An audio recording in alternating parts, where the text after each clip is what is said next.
Bonjour à tous, nous sommes en présence du professeur Chaise, commandeur de l'Ordre de Malte, qui est venu passer quelques jours à l'hôpital Sainte-Anne. Monsieur le professeur, présentez-vous.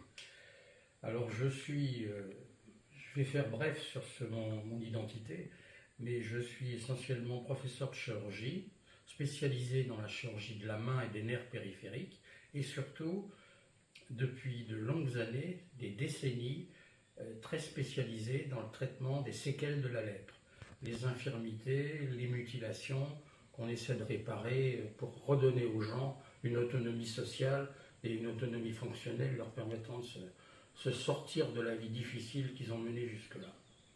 Ça, c'est le gros de l'histoire. Dans le cadre de l'Ordre de Malte, la stratégie depuis 1000 ans maintenant, ou presque 1000 ans maintenant, c'est d'essayer d'aller aux plus pauvres, aux plus démunis, pour leur apporter ce qui leur manque et pour leur redonner le plus de fonctions possibles. Et donc nous avons de nombreux hôpitaux, nous avons de nombreux dispensaires que nous entretenons grâce, et heureusement, et je les en remercie, aux donateurs, essentiellement français, souvent des petites gens qui font l'effort de partager avec les plus démunis le peu d'argent qui leur reste. Vous avez visité l'hôpital Sainte-Anne. Pouvez-vous nous donner votre impression sur cet hôpital et son évolution?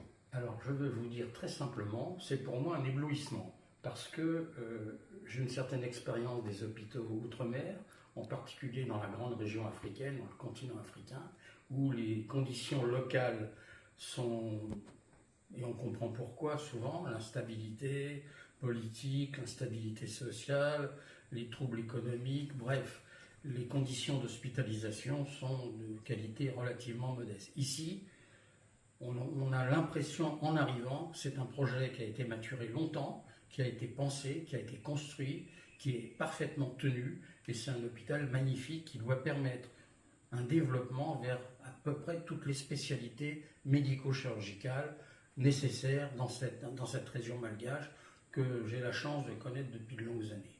C'était vraiment quelque chose d'une réalisation vraiment magnifique. Magnifique. Très bien. Pourrait-on envisager par la suite une coopération au niveau chirurgical pour l'hôpital Sainte-Anne avec des équipes Alors c'est même pas à envisager, puisque je suis venu avec bien entendu la bénédiction de ma hiérarchie de l'Ordre de Malte pour justement envisager l'évaluation de l'hôpital pour justement y trouver des raisons de développer une coopération, une collaboration. On ne peut pas décider dans un bureau à Paris, dans le 15e arrondissement, du type de coopération qu'on va développer. La coopération se développera en fonction des conditions locales. Les conditions locales sont parfaitement réunies pour faire à peu près tout ce qu'on veut en chirurgie. Donc, je rentre à Paris avec un rapport qui sera un rapport très favorable au développement d'une collaboration entre l'hôpital Sainte-Anne et l'Ordre de Malte France.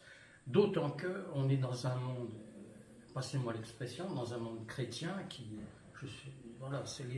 Malte développe les mêmes valeurs depuis 1000 ans, les missions étrangères ont exactement la même pensée, on sent parfaitement une conjonction possible des astres pour développer quelque chose d'intéressant en matière de chirurgie et de médecine.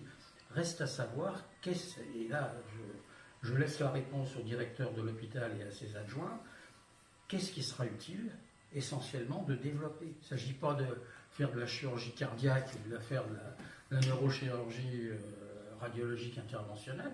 Il faut répondre aux besoins d'une population dans une région donnée qui a des moyens donnés. Voilà. Et l'analyse, elle est là, et c'est comme ça que je reviens à Paris, mais avec un avis extrêmement positif, pour ne pas dire une certitude.